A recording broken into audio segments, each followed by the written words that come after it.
Hi, guys, and welcome back to the That's Where I'm At podcast. If you're only listening today, I hope you'll go check out and subscribe to the YouTube channel where you can see our beautiful faces and leave some love for our guest.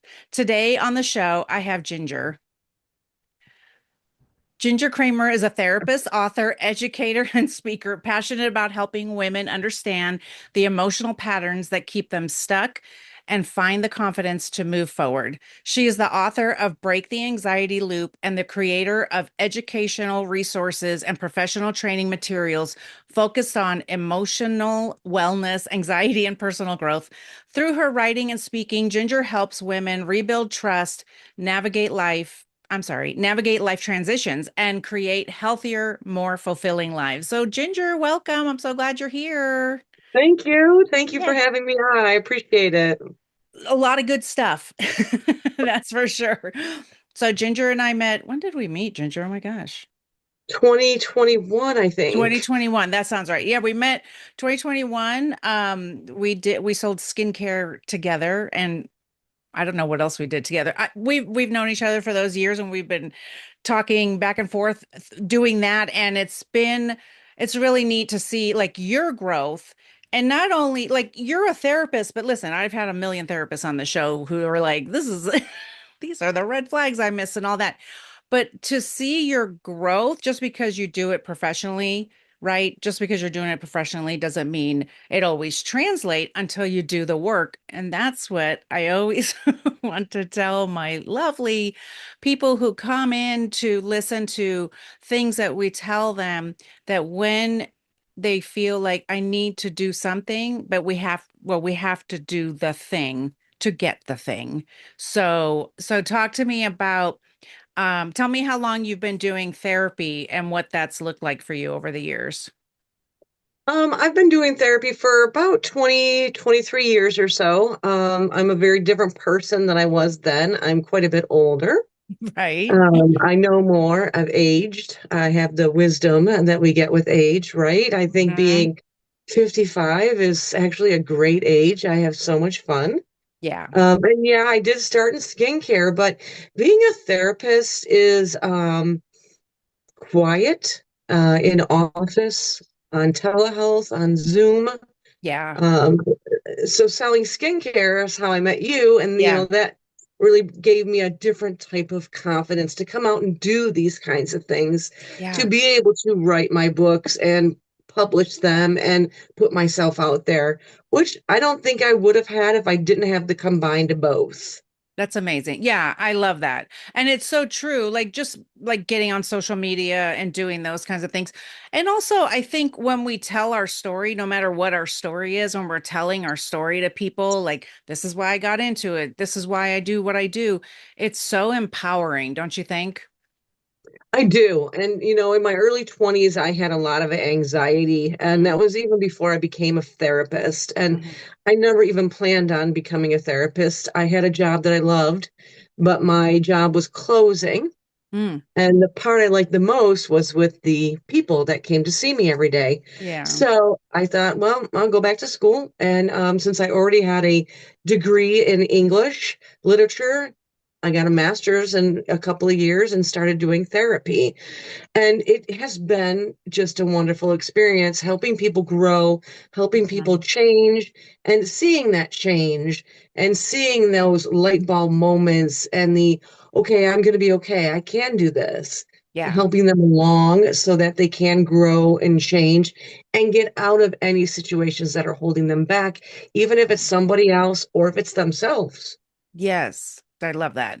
So you are the author of Break the Anxiety Loop. So tell us a little bit about that.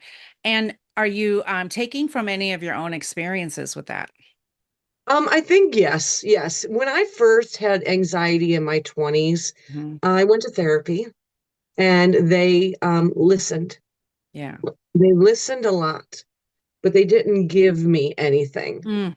Yeah. So Yeah. one of my things that I did do is I went to the mall out here, and it was a two-level mall. I walked the whole top and I walked the whole bottom, and then I got myself a manicure and a pedicure, and I'm like, oh, I can do these things.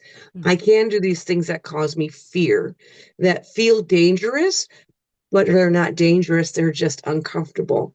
Right. Discomfort is not danger. And when I became a therapist, I was like, yeah, I'm not going to do it that way.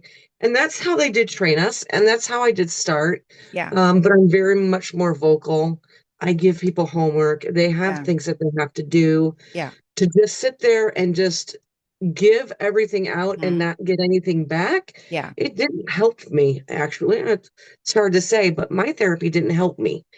So Right. what I do does help people Yeah. because, I'm not their friend, but I am a confidant Right. and I am going to push them. I Right. always wanted somebody to push me. I Yeah. had to push myself. Back then, they Yeah. wanted you to push yourself. Takes so long when you push yourself. So Yeah, it does. Especially like if like you have anxiety, maybe you don't even know why you're having anxiety, or maybe you've been through a trauma. How are we supposed to push ourselves when we don't even have any motivation to even like take the next breath and all we want to do is sleep because we're so sad? You know what I mean? Like, how are you supposed to push yourself? It's for right, you I'm can't. very much the same way. I'm very much a, like, give me homework, give me some tools, show me what to do because I don't want to just keep talking about it. And that's why I did write Breaking the Anxiety Loop, Hmm. because it can be the things that I do are in that book. The things that I do with my clients are in that book. Yeah, I have a couple other types of workbooks and journals too. All of the things that I do with my clients are in these books. that's awesome. And Breaking the Loop, I've had some great feedback on it as well from other therapists because they didn't know some of these things either. Mm. Your body is supposed to have anxiety. Your Okay. nervous system is supposed to fire, but it's Right. supposed to fire because there's a dinosaur coming at you, not because there's an email. Right. Exactly. Yeah, we need to train our body to understand the difference. Like, do I just have to answer my phone, which just gives me, or make a phone call, which gives me anxiety? Or is there someone attacking me? Like my nervous system doesn't know the difference. And when we are under load or overloaded, or when we've been in a situation where we're always on top of things, always Yeah. looking out, always looking over our shoulder, we don't know how to turn it off. Yeah. And so you're giving So, people, or in your books, you're giving some ideas on how they can help regulate the nervous system when it's happening. yes, and know that they're not broken, that your nervous system is supposed to do this, but you have more control than you're giving yourself credit for. Yeah. And unless and that's why I talk about so many different things, because unless we know, because education is power, right? So unless we know that we have control of this, that I always say, like, when we talk about like thoughts and people are like, well, I can't keep thinking about it. I'm like, thoughts are visitors. You don't have to open the door. Like you don't have to let them in. And, because with anxiety and also like when women are leaving abuse, like the rumination is so hard. And so to know that we have some control of that is just, it's amazing. Of course. And when you are leaving a situation like that, Yeah. that change is hard. It Yeah. changes hard when Right. you've been told one thing for so long and now you're going on, I can do this, I can do this. And then you've got, no, you can't, no, you can't. Right. But I can, but Yeah. I can. And it's hard. It is hard. But once you get to the other side, Yeah. you will see that it was actually a lot easier than you thought. Right. And just get over there. The grass is greener on the other side is what I Right. tell people. Yeah. That old line that it's not, that's not true. Yeah. And who are you talking to, or are you, well, I'm not going to lead the witness. Who, what kind of women are you talking to that you go, I have a tool for you? Are they coming to you directly to say, like, I have anxiety, I can't handle this? Or are you working with some people? I'm leading you. Are you working with some people and then you go, hey, I can help you in this direction? It's both, right? Yeah. So I have people I see in office, and I have people I see telehealth, and they call the clinic and they get an appointment. But people will come in and go, I don't know what's wrong with me. I don't know Yeah. what's wrong with me, and I'll Yeah. go, that's anxiety, and they're like, no way. And I'm Right. like, yeah, it is. And then we talk about anxiety. We talk about how it's supposed to be there, but how we have to turn it off. And again, we talk about basically your system has been overloaded for so long. Yeah. You just stay in that fight or flight mode. Yeah. and we got to take it back down a notch, and we got to make sure that you feel comfortable and make sure that you feel safe. One Yeah. of the easiest tools I give everybody, which sounds pretty easy, but it's not, is that they have to pick three phrases, small phrases, Okay. like, I got this, I'm okay, I can handle this, Hmm. I'm going to get there. Those kinds of phrases in a more positive Yeah. manner, so that when they're trying to take Yes. those steps forward, they do those steps. I got Yeah. this. I got this. I got this. You've got to be your own cheerleader sometimes. No Yes. one's going to pat you on the back here. We're adults. You've Right. got to push yourself.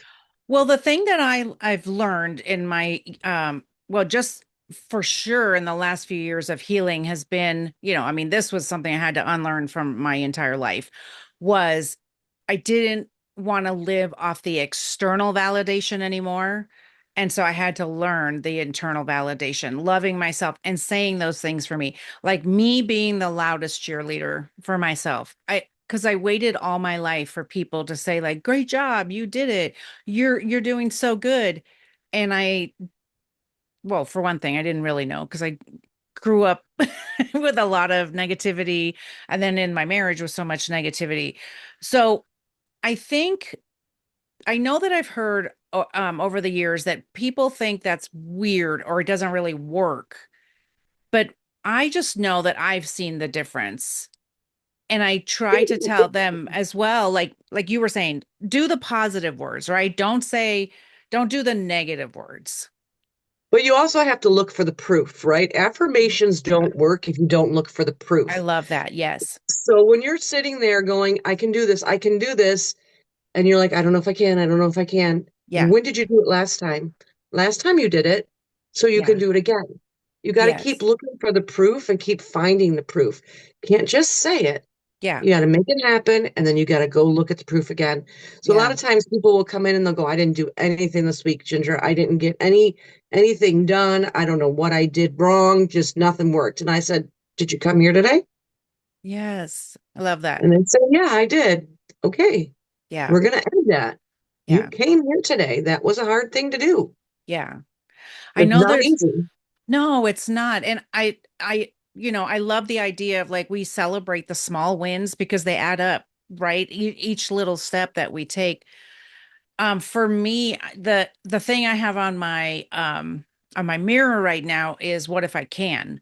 Because I spend a lot of time because I think I have that disconnect, which you were just talking about when you say like I can do this, but then over here that leftover voice, whoever it is saying no, you can't. I know that that was true for me, but there's also like, is it something like where we don't like our brain can't really imagine it? And so it's hard to say the positive things. How is that working? And you're right. It's more of the brain can't imagine it. It's more of, if you think about like Columbus came over to America, and when the Indians saw the ships at first, they couldn't understand what it Oh, was. yes. Uh-huh. Right. Right. So it's the Yeah. same thing. You can't understand what it is until you keep doing it so you can see it, Right. Right. and then you'll look back and you'll be like, oh, Yeah. like I'm 55 now. I look back and go, wow, that was not as hard as I really thought it was when I was in it. Yeah, I know. I look back too and go like, what were you crying about? No, not really. But Right. it feels like the worst thing ever when you're dealing with it, but it's totally understandable. And so do you recommend, I know you have journals. So do you recommend journaling like the proof, saying like this is what I want or this is what I'm working for and here's the proof of that I can do it. Yes, but I also like people to keep things a little bit more simple, especially when you have anxiety, because Yeah. you will get overwhelmed fast. Okay. So I don't give out like books or journals when people Mm, first come in. yeah. I give them a leftover envelope. I give them a torn sheet of paper. Mm, I just want you to focus on this small piece of paper yeah. and write down, what did you do today? Yeah. What did you do today that you couldn't do yesterday? What Yeah. did you do for the last 3 days that you couldn't do a couple of days before or a week before or even a year before? Yeah. Because you have to look back far. But if you give people who are in anxiety too much, Yeah, then they that just get makes more overwhelmed. Yeah. So just a small piece of paper. Don't think that you have to get a big journal or a big binder. Yeah. I want you to take whatever scrap paper is around and just use that. I love that Just use because that. even making the decision, like which journal am I going to get or anything like that. Yeah, that sounds, I can imagine that, like thinking back to when I first started my healing journey. No, that was too much to even think about. Thank God for people who gave me things, but I love the idea, like, look, you probably got a piece of mail today. Get that get that envelope. Yeah, and that's it. That's exactly it. You got your junk mail on the counter, just grab a piece of envelope and write on it and get some of those thoughts and feelings out. Look at the Yeah. good things that you have been able to do Yeah. so you can keep moving forward. One of the things I give homework wise to everybody, and Hmm. this is an older reference, Yeah. but there's a movie called What About Bob with Bill Murray. Uh-huh. Yeah. It was like an 80s movie, Hmm. maybe in the late 70s. I think I want to say it was the 80s because I remember it. Yeah, it was the Um, 80s. I think I was in high school when it came out. Yeah. Bob takes baby steps to get everywhere he wants to go. Yeah. And that's what you have to do when you're changing. That's what you have to do when you're getting out of any type of abuse or trauma. Yeah. And another thing I make sure that I always tell everybody is that your trauma, your abuse, whatever it is, you define it. Nobody else defines it. I love that. If it's Yeah. yours, it's yours. It's Yeah. not better. It's not worse than anyone else's. It's not more or less. It's yours. And that's all. Yeah. If it Yeah, I know. affects you, it's yours. Yeah, and I love that because I have women who just really struggle with, nobody believes me, those kinds of things and it's like, but do you know what happened? You know what I mean? Like it happened to you. So, I mean, we'll believe you here, but you don't need me to believe you for it to be valid. And you don't need anybody to believe you. Right, exactly. It's your Yeah, trauma, so it's whatever you needed at the time. Now you can move forward, yeah, and that's one of the biggest things when people come in is I get a lot of people going, but I'm not really bad enough. It doesn't matter. If it yeah, hurts and you right. hurt, Yeah, then it's bad enough. yeah, definitely.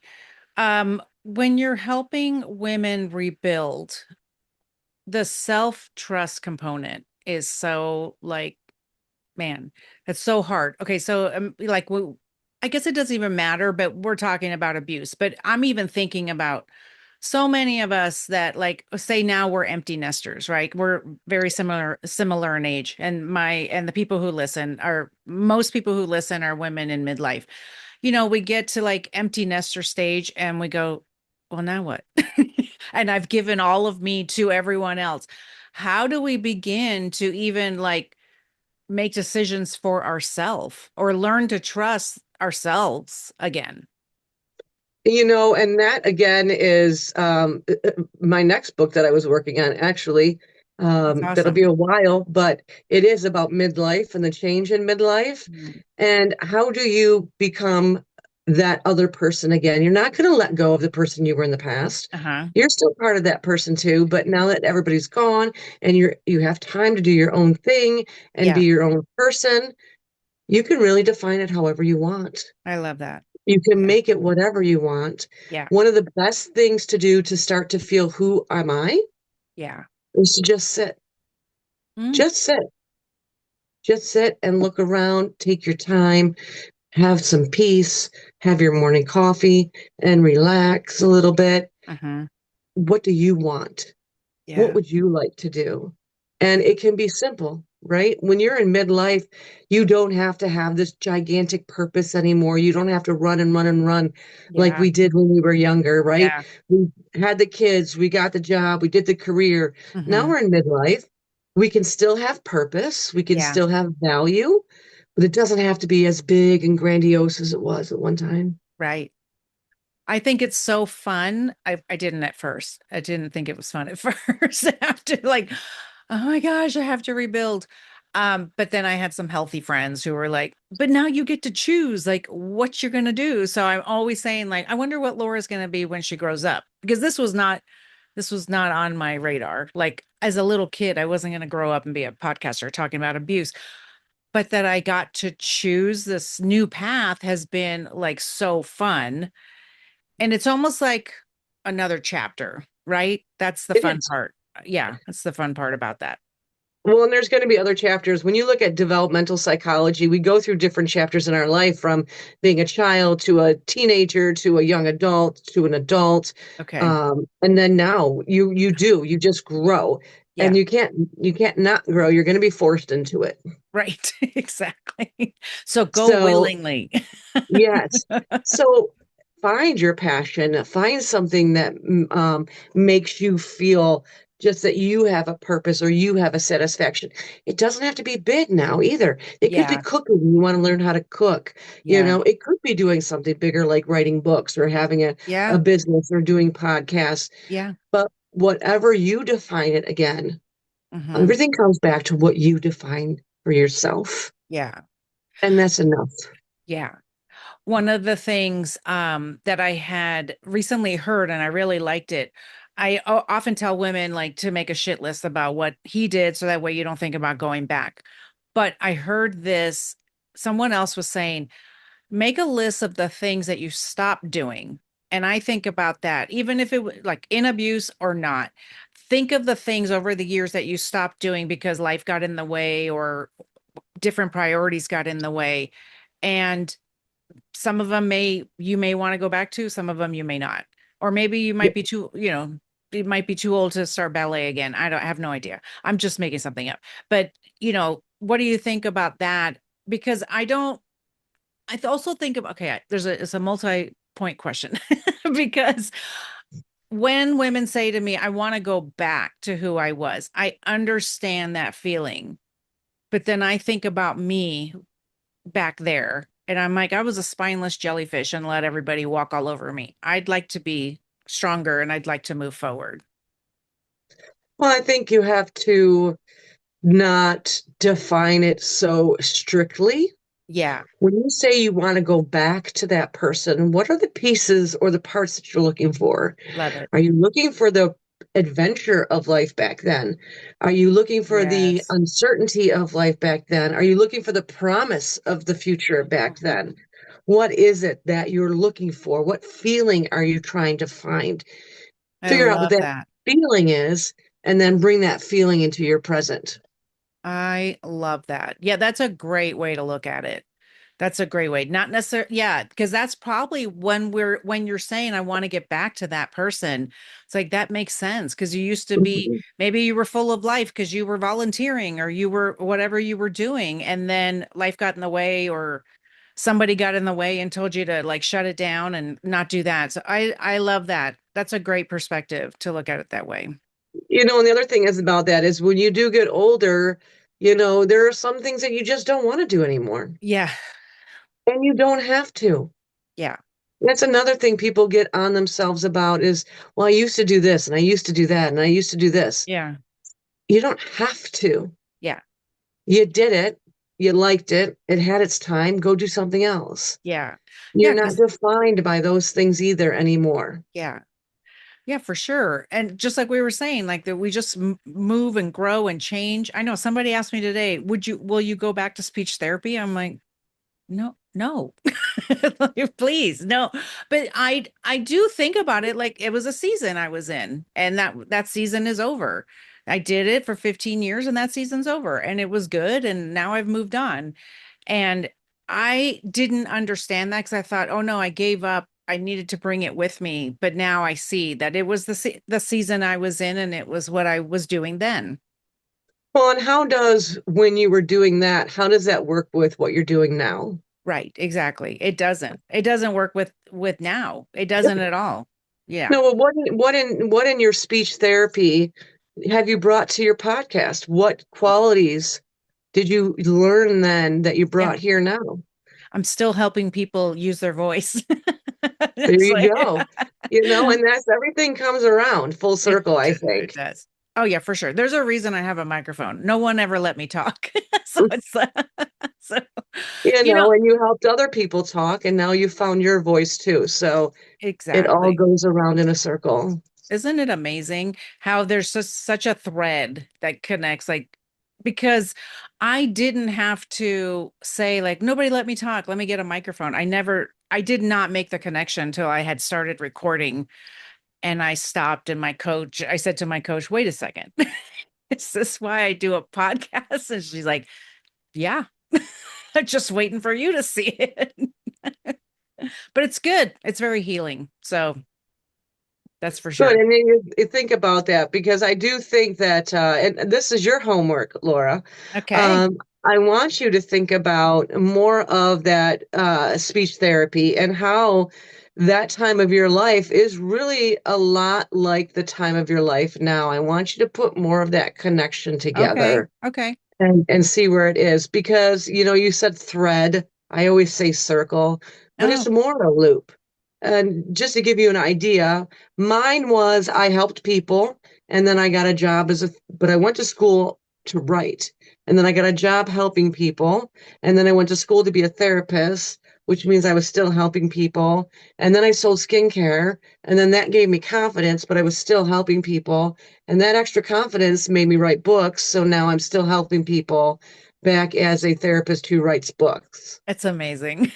It's So I amazing. want your loop. Okay, yes. Okay, I will follow. I'll follow the path and see where it all connects.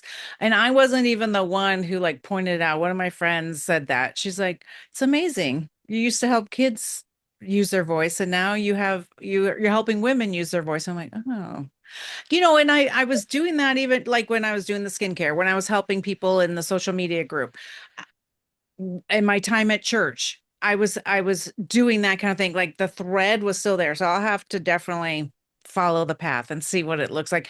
So I guess we'll give that assignment to others as well as they're moving through their path from their younger self. Now maybe they're in midlife. That's the majority of people who follow me is women in Mhm. midlife. Maybe they've left a long marriage. They've had a big life change. Now it's a giant life transition and they feel like they're completely lost, but they can follow that path to see what they've done before and what they can do now. Yeah, and a lot of times it's going to intersect. It's going to not intersect.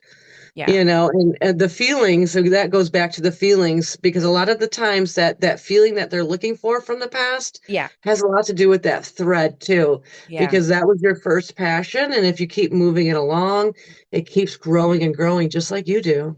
Yeah. I love that. So when you're working with people, what does it look like?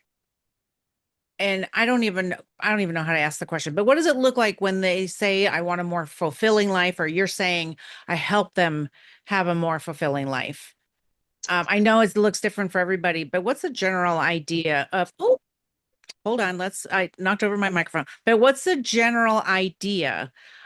Because I wonder sometimes when women are talking to me, it sounds like they're getting there, but I don't know. I don't know. Anyway, what kind of things could they look for? I think it's kind of multifaceted. The first thing was a lot of times I just give people a different perspective to look at. Yeah. A lot of times it's, what do you think about this way? Or what about this way? Or what about this way?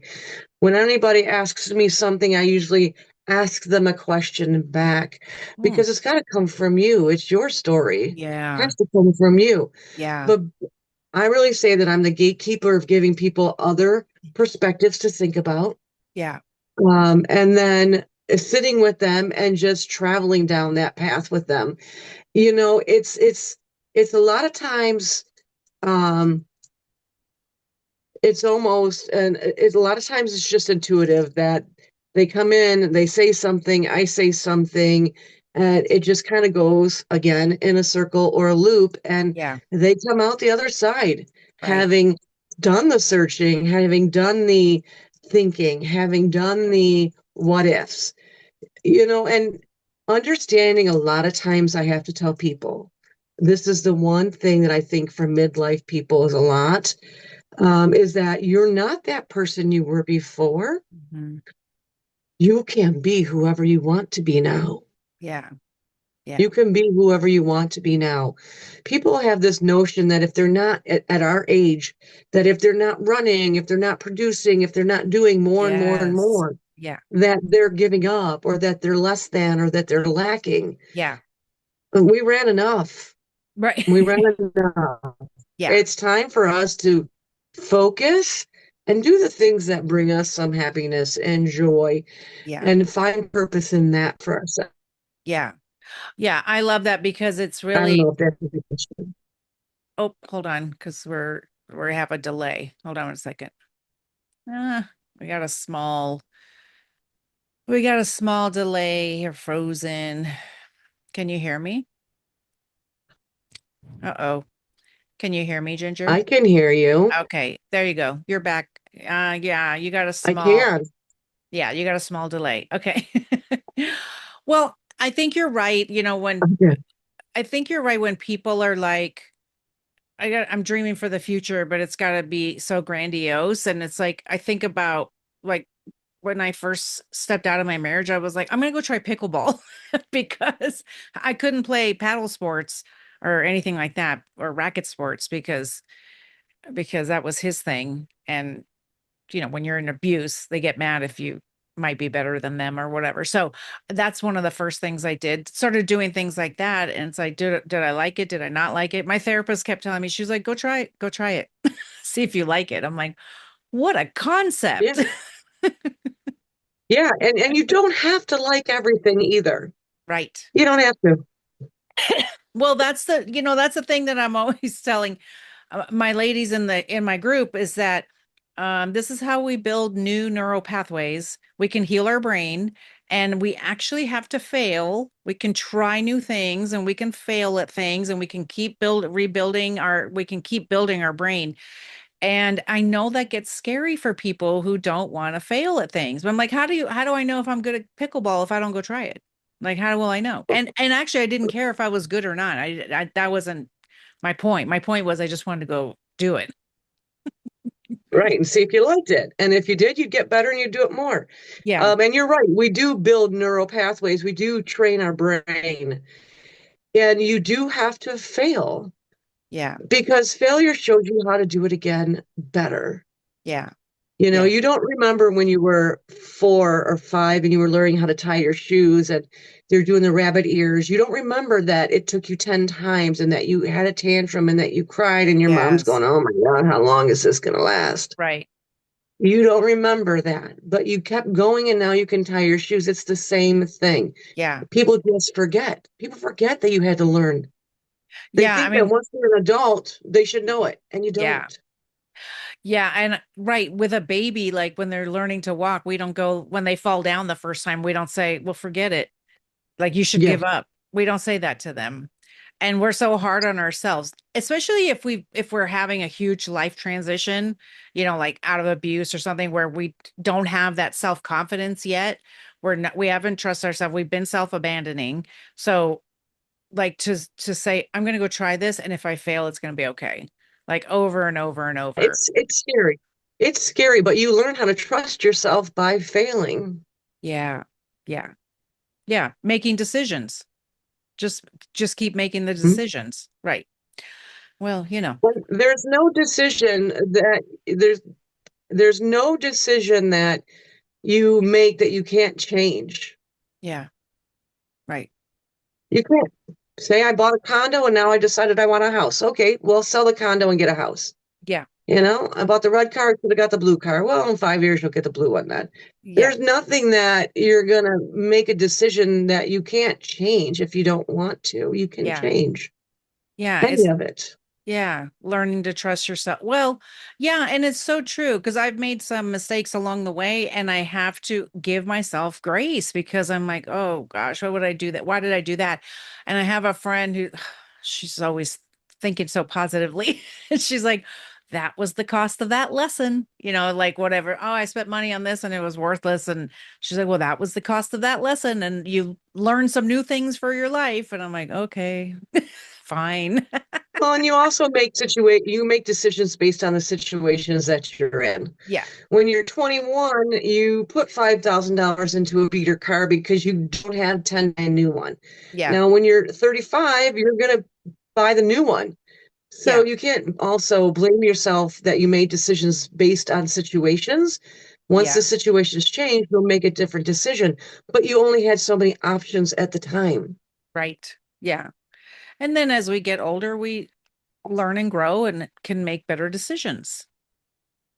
And hopefully we won't, Hmm. yeah, we won't go keep doing the the bad ones over and over, stuff like that. So that's for sure. You do get burned a couple of times, but you do eventually learn. Yeah.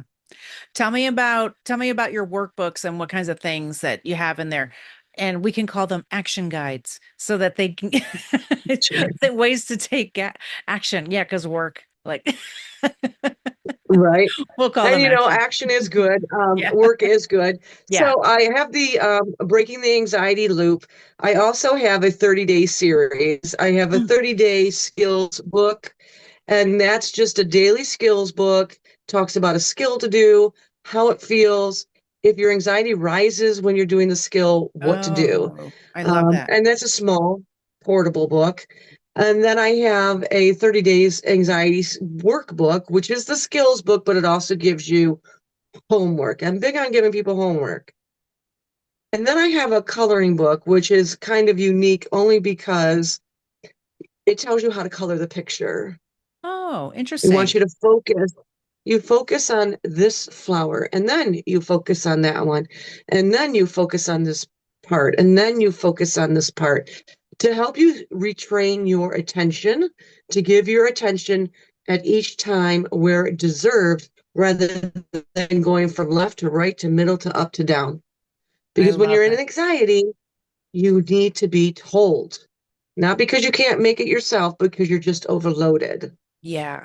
Yeah. And then I have a journal, and that has a daily prompt in it for you to do. Hmm. In the beginning, don't do journals. You're going to use your piece Right. of paper, your envelope. Yep. I also have a shadow journal, Mm. and that goes a little deeper into the other ones are all about anxiety. The shadow journal goes into more about finding yourself, Yeah. the That's lost great. self, the parts of you that you hide. Yeah. And then I am working on another book about midlife changing um, and I love emotional that. regulation in midlife. I love that. Well, I want to talk about a little bit about the shadow work because I love that stuff. Okay. Um, so okay, so I mean, I've done the work there, but talk to people who have not done this work. They don't even know what it is. Because when you're saying the parts of ourselves that we hide, we might not even know what we're hiding. So talk to me about that. And you don't even know what you're hiding. So the prompts are to help you pull some of that out. Yeah. You know, and it's not to see if you're hiding some big, deep, dark secret. It's just Yeah. the parts of you that, you might have forgot, the playful parts of you, some of the parts of you that Mm. are am I like this or am I not like this? Do I like this or don't I like this? I love And that. when when people go into shadow work, sometimes they think it's going to be scary, Right. but shadow work doesn't have to be scary. It's just getting a more well-rounded you. I love that. Yeah. You know what I like that you said, do I like this or do I not like this? Because we get to a new season or a new chapter of our life and I'm like, I don't even know. Like my son asked me when I first got divorced, hey, do you want red or green enchiladas? I was like, I have no idea. I've never chosen. Never have I ever chosen. And I was like, give me a minute.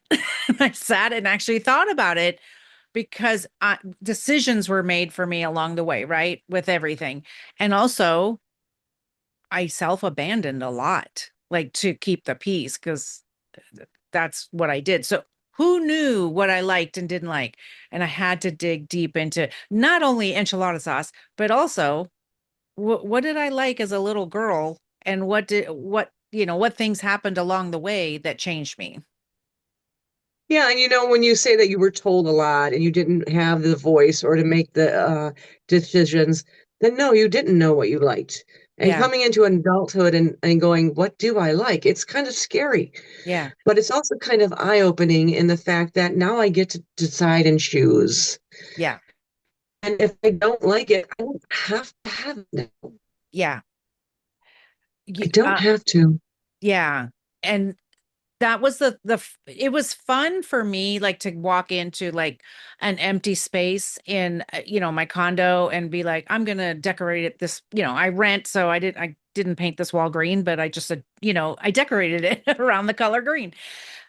But it was so much fun to do that, and I didn't know, like, for me it was like freedom, but I didn't realize that a trauma response is that women don't want to decorate after abuse because they never have made those decisions, and now they're kind of stuck and in that fear of making the decisions. And we've been talking about, it's okay. If I put up a painting and I didn't like it, I could take it back down.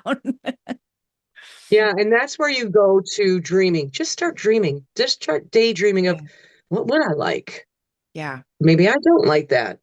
Would I ever not do that again? And this is something that's not just women in midlife or Yeah. not just people in abuse. This is something that just happens to men too, with grief and loss and things like that, and rebuilding. Yes. Anybody who has to rebuild a life. Yeah. We also, whenever you're in a partnership, you do make compromises, Right. but then you do have some times where you can just say, you know what? I can do whatever I want now. Yeah. Yeah. There will be no Elvis in my house anymore. There will be no talking fish in my house anymore. You Billy, know, Billy, what is it? Billy Big Mouth Bass or whatever. right?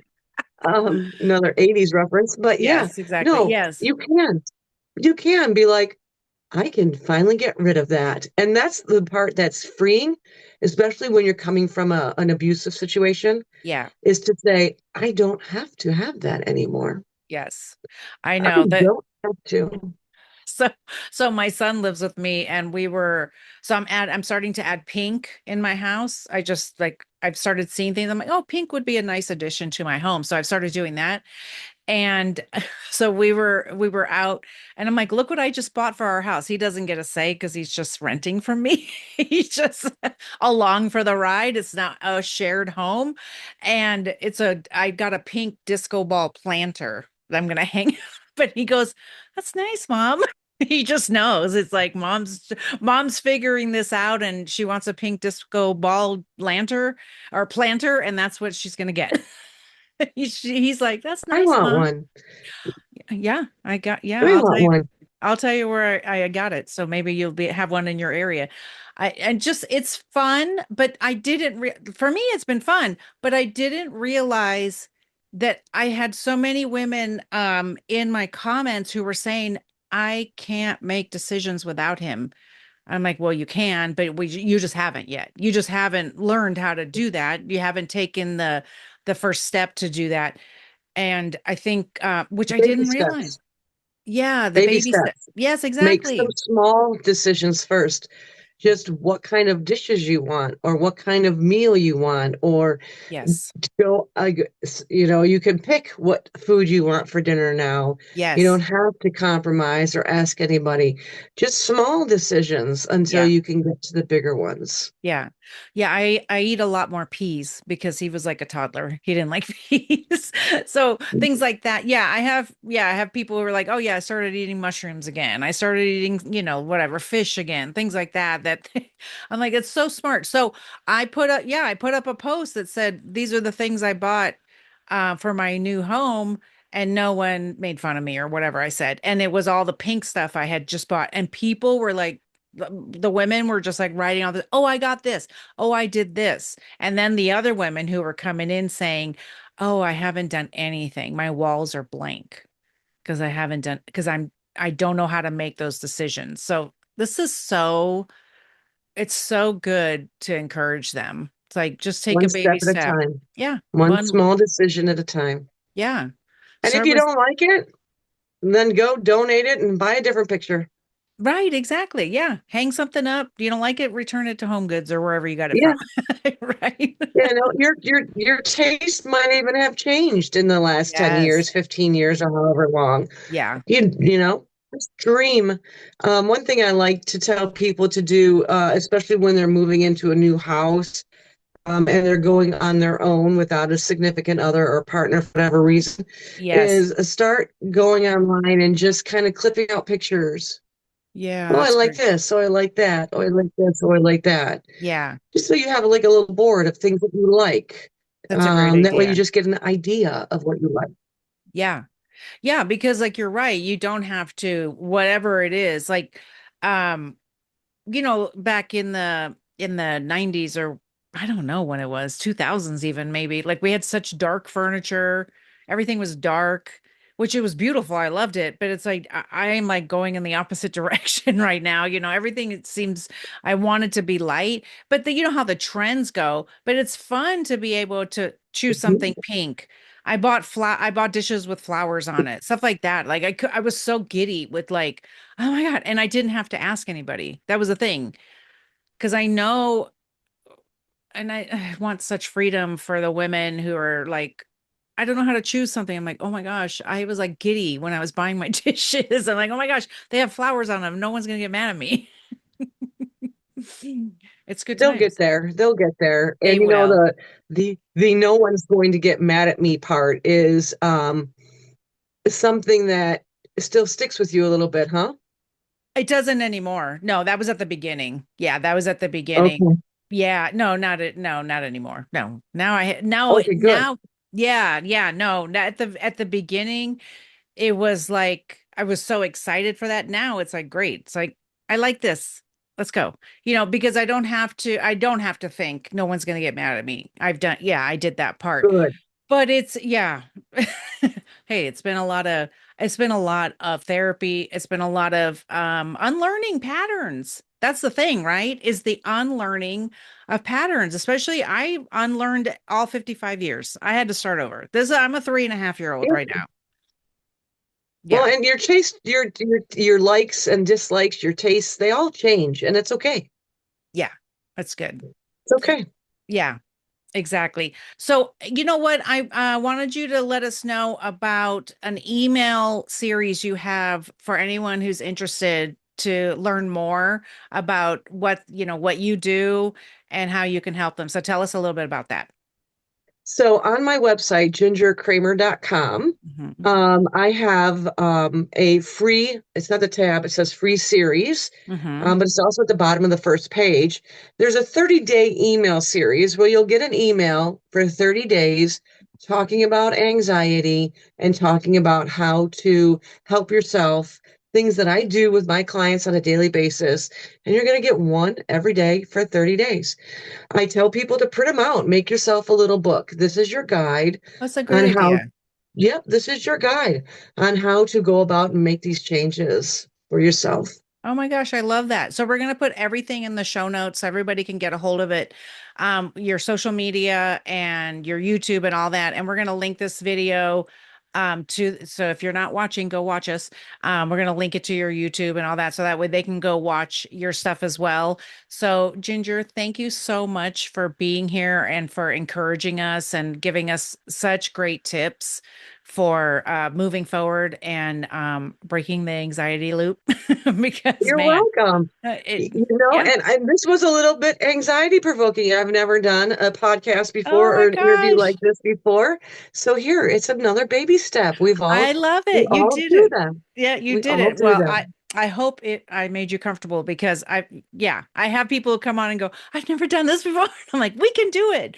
Listen, the same way for me, like interviewing people and then going on other podcasts. It's all stuff that I've had to learn, and it's helped me grow so much as a person because I was so like when people talk about that they don't want to public speak and stuff. I mean, that's not like I don't get super excited about that, but it doesn't bother me as much anymore because like we have a story. And also the same way like you're telling your story for us is we're all one story away from changing our life. Somebody's going to hear what we offered today, the tips we offered, the stories we shared, and it's going to change their life. And so I'm glad that you shared today. I appreciate you.